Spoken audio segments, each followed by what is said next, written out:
D'entrée des jeux, le sous-chef d'état-major en charge des opérations des FARDC a dit toute sa gratitude pour les résultats satisfaisants réalisés par les élèves officiers et stagiaires au test d'évaluation organisé le même dimanche, quelques instants après son arrivée à Kananga. Il les a invités à l'attente de l'ordre de la hiérarchie pour les orientations ou retour à l'unité. La charpente osseuse, les muscles et la peau qui vous couvre appartiennent à l'armée, a déclaré le général-major Chiko Chitambwe, qui a pris l'engagement de combattre toutes les antivaleurs. Pour lui, quand les antivaleurs entrent par la porte, l'efficacité de l'armée sort par la fenêtre. Le général-major Chiko Chitambwe a par ailleurs promis des sanctions exemplaires de la hiérarchie militaire contre tous les déserteurs et leurs receleurs.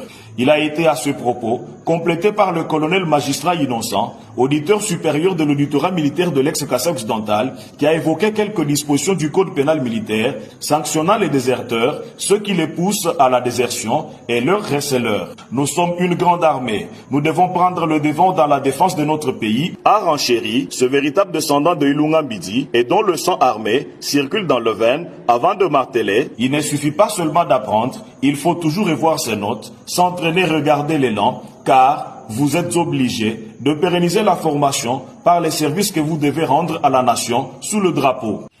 La volonté du commandant suprême, c'est de pacifier notre pays et de suivre. C'est pourquoi il s'est investi lui-même à débourser beaucoup de moyens pour que nous puissions bien faire notre travail. Et pour y arriver, il faudra de l'amour. L'amour d'un militaire envers la patrie ne se déclare pas seulement. Mais l'amour devait se manifester. Il nous faut de preuves d'amour envers notre patrie.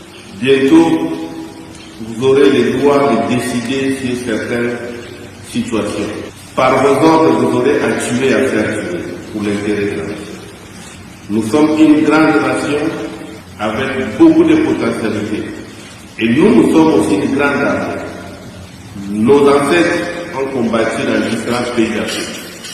Une fois nous étions au Tchad, Togo, nous avons aussi combattu du côté de l'Éthiopie, je pense. Mais aujourd'hui, sur notre propre sol, que nos frères sont malmenés. Ça montre qu'il y a un problème que nous devons résoudre. Notre armée a connu des grands généraux. Ce pays qui a vu naître le général Maï, le général Molamba, le général Moussa Mabé, c'était des généraux courageux. Moi-même qui vous parle, je suis descendant de Molamba. C'est-à-dire que les sang qui coulent dans mes veines portent la mention militaire.